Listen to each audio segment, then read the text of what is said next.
So here we go.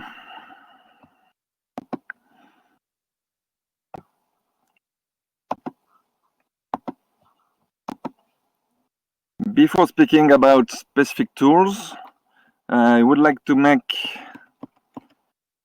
a small introduction about what are we speaking about when we speak about accessible and inclusive publication. So you may be aware that 2,053 million persons in the world are blind or with visual discapacities. And to this, you can add other person with other troubles, other problems, such as dyslexia and other kind of disabilities that make them unable to read any printed document. And it can be color problems, contrast problems. So the 2,053 million person is only a teeny part of the people you can reach if you ensure accessibility of your workflows. Despite this, we only estimate 5 to 10% of the published documents accessible. By accessible, we mean that the persons can access them through braille display or printed braille, through audio, or maybe they just want to adjust text and contrast. I'll show you some use case. For example, here I have a Hipaa file about braille. It's in French. It's French content. I choose this one because it has tables, and maybe one person can choose to read it with different colors. They can also change the text size, change the font, and also change spacing. Well, sometimes you see here we have a problem with the table that is going through the other page, so we would like this to fix the problem. This is the first use case with Epub that is, we called it inclusive. That means the same Epub is delivered to person with no reading problems and people with specific needs. Here we will have a second example with a book. It's again an Epub, but I'm using to read it Dolphin Easy Reader.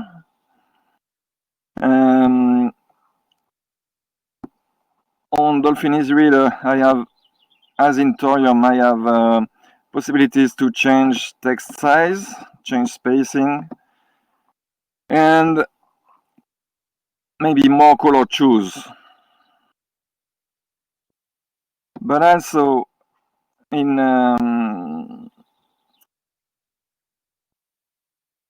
Dolphin Easy Reader, I can ask him to read the documents. Reading is done by the system voice. Yeah, I will say it English. Microsoft Zero Desktop. English. Valentine Howie, the father of the education for the blind. Picture of Valentine Howie. By Beatrice. So you can see in this one I have a helpful reading experience, and we also seen that the description of the picture was written. Third example, here I have another book which have been converted to Braille through a software called NatBraille, which is a free software. And as you can see on the left, I have some tagging of the content and of the texts So you see that despite its braille, we use the same technologies as we do in digital publishing.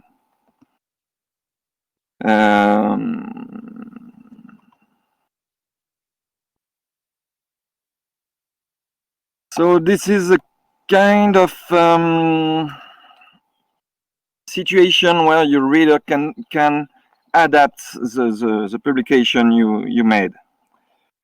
Here another example. It's textbook, a Spanish textbook that has been adapted in printed big characters. No, so you see that we changed colors and we reorganized. Oops, sorry. We reorganized to not have two columns and things like this.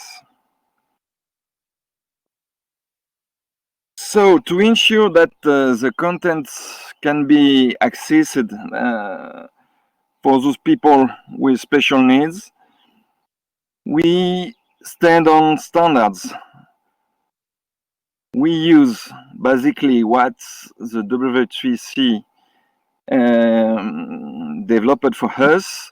It's HTML5, it's XML, and it's CSS. We use specifically what was designated for book production, digital book production, first by the IDPF, which is now part of the W3C, and the name of publishing working group at W3C. And we use standards made by DAISY Consortium. DAISY stands for Digital Audio Information Systems. The DAISY Consortium started operating in 1996 with a specific format for the blind users, specific audio formats, the DAISY format, and which was developed. We have DAISY 2, DAISY 3 in 2005, and but we will never have DAISY 4 formats because DAISY Consortium was greatly involved in W3C and publishing group activities. And now we consider that Epub 3 is mature, is a kind of DAISY 4 formats. So we have converging action of web people, editors, and specific libraries for the blind. Maybe I just show you now what is a DAISY format. Here I have a folder which is in DAISY format. So it's a folder, you can have it zipped or unzipped. And inside you have some smile file that indicates points in the text. Then you have MP3 file that are registered voice, and you get an HTML file, some pictures, some information on the book as XML, and the NCC, which is the equivalent of our OPF file we find in an Epub.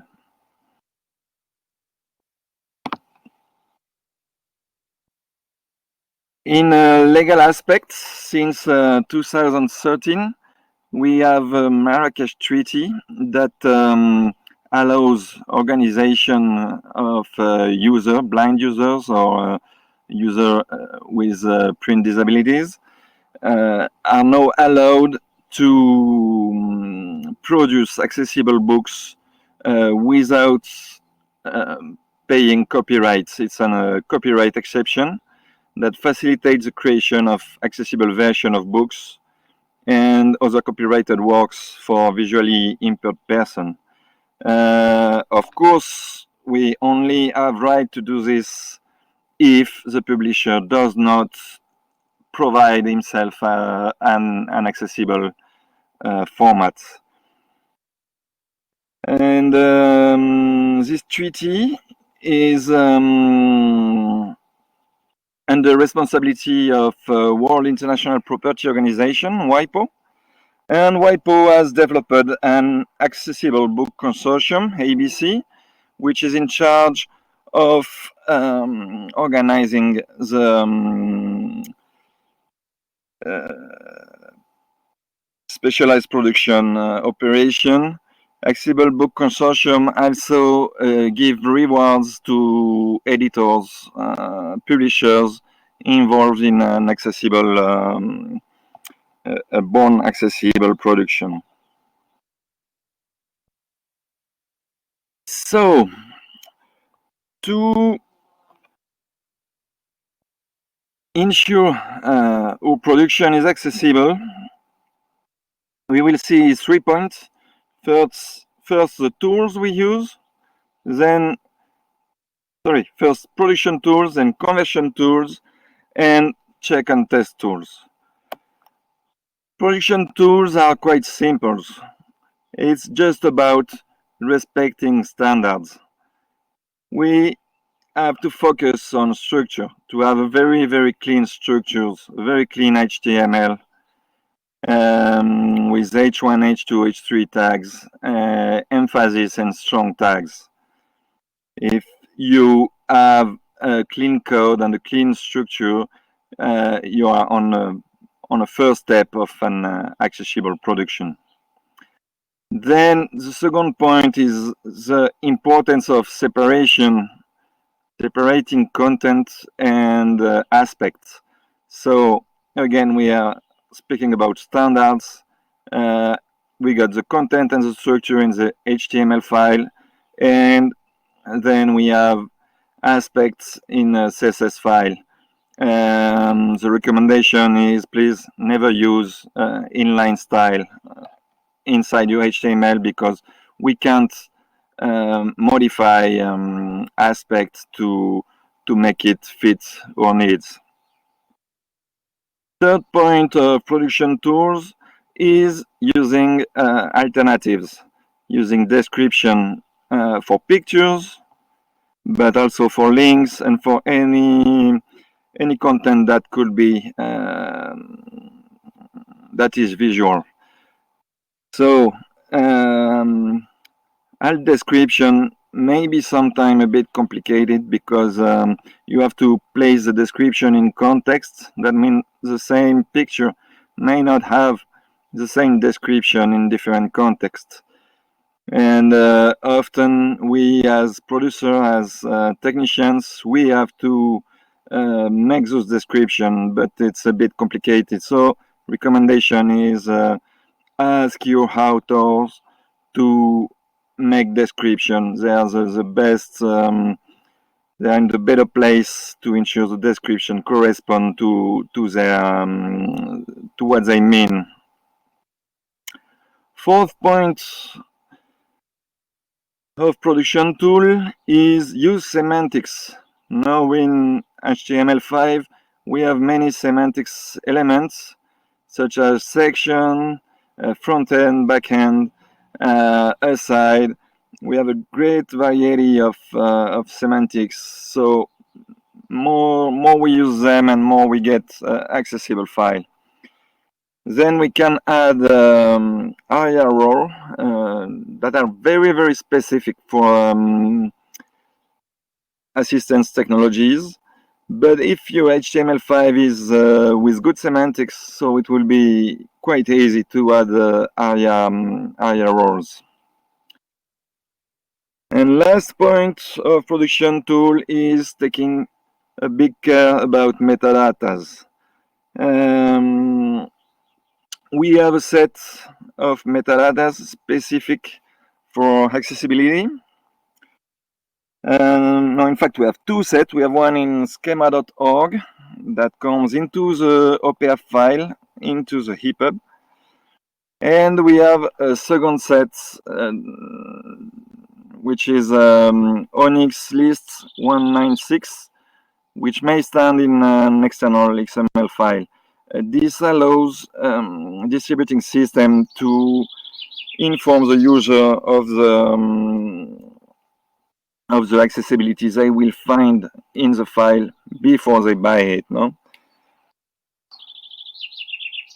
these are 5 points you have to respect in a production tool, and as you can see, it's not far from the usual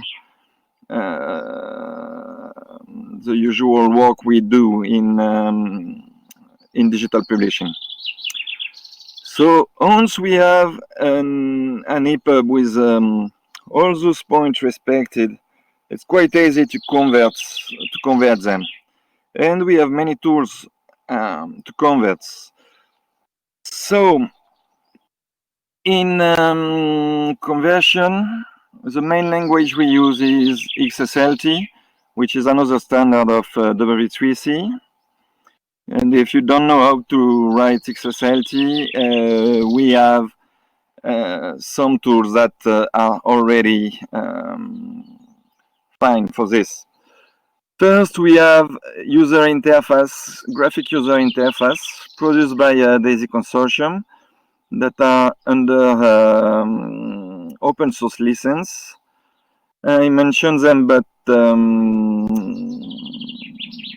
well, we'll see later.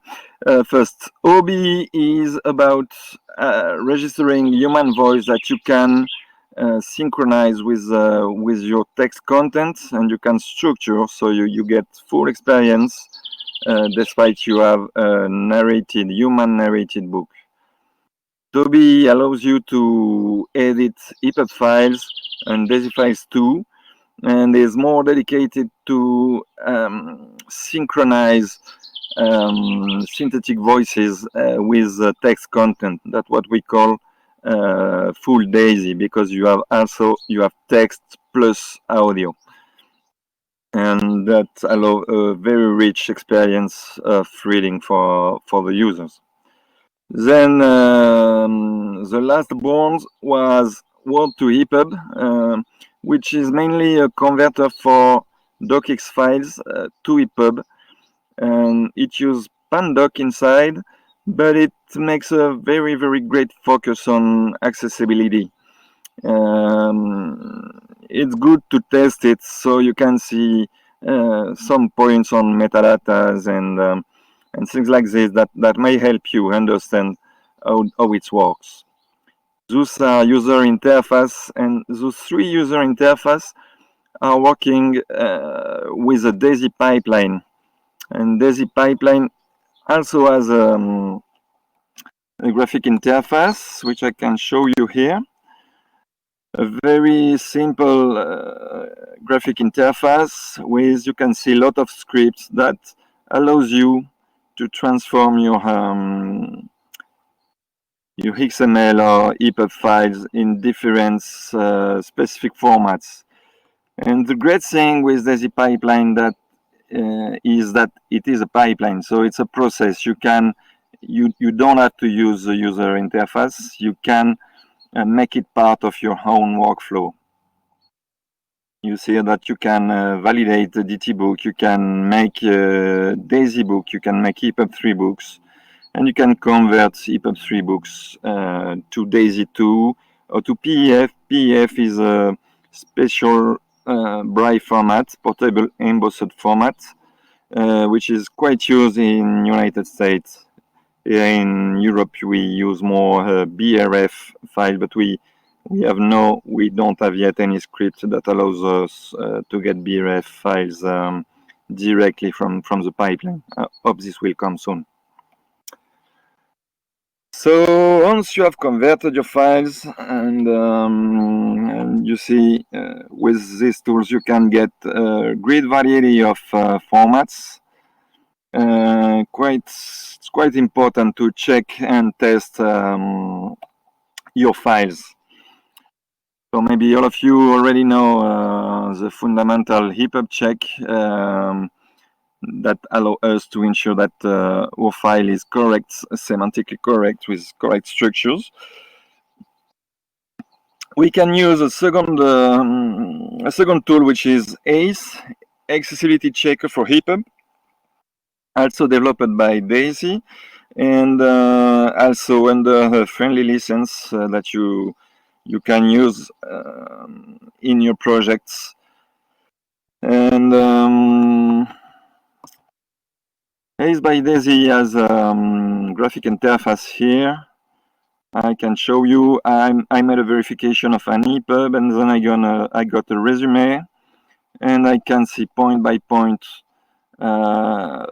what is the problem. Here, this book has metadata accessibility problems. And then you can also check metadatas and check structures of the book. And this book has no pictures. Yes, he has some pictures. So you can see that we have a list of pictures with alt attributes and eventually ARIA tags if needed. Then you have the reference and with a number of lines, so you can check your book and if needed make the correction wanted. ACE is also, as Hipaa check, a process, so you don't have to use the user interface. You can add it directly into your workflow and generate your reports. It generates HTML and JSON reports, so you can use this tool in an automated form. Last but not least, we recommend to have a part of the production tested in situation. For this, we use NVDA, which is a screen reader under free license, so it's quite easy to use. You can find some O2 on internet quite easily.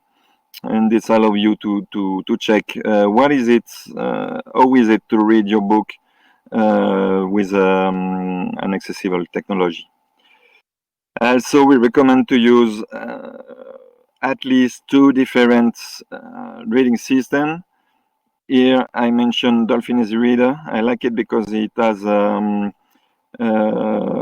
speech function, and Sorium by Adair Lab, which is a good starting point, but you can also check with an iPad or any other reading device. Here we are. Just to make a tiny conclusion, remember that accessibility first is always an opportunity. If you think about accessibility after the book was published, then it can be an extra cost. But if you integrate it first in your workflow, so it makes no extra cost. Also remember that accessibility means interoperability, and it can help us with the one source many output challenge. That means thinking about accessibility is not only thinking about 2,053 million persons in the world, it's also thinking about how my workflow can be prettified, no? Last point of attention, remember always that accessibility is an ecosystem. So it's about file quality, but it also depends on the distribution system. It depends on the reading device, reading software maybe. It will depend on assistance technology used, and at least it depends on user competencies. So we as producer can only focus on file quality. And remember, you may always have a user that tell you, oh, your file is not accessible at all. But maybe it's not about your file. Maybe it's about the reading device. Maybe it's about assistance technology, or maybe it's user competence. Well, thanks for your attention. And now if you have some question, you can ask them as you prefer on the chat or with audio. My connection is quite good here.